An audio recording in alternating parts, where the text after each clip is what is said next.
I want to talk about junior lawyers and 2022. I know it's been a very busy year and it's been hard to keep track of publications, but have you noticed that the Magic Circle firms are paying 190,000 Australian to newly qualified solicitors in London? Have you noticed that the New York firms are paying 280,000 Australian to newly qualified lawyers in London or New York? That is more than the average salaried partner is going to be earning, 280,000 Australian dollars.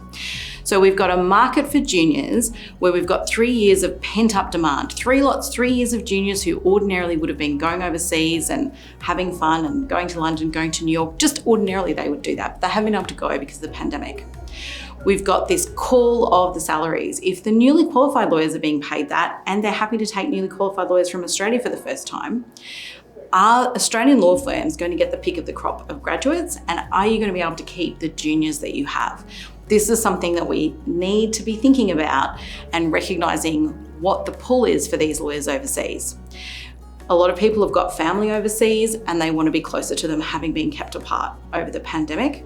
And a lot of people are just desperate to travel. So even if it's not motivated by money, they're going to be going for those reasons that young Australian lawyers have been going over to New York and London since they've been welcome there.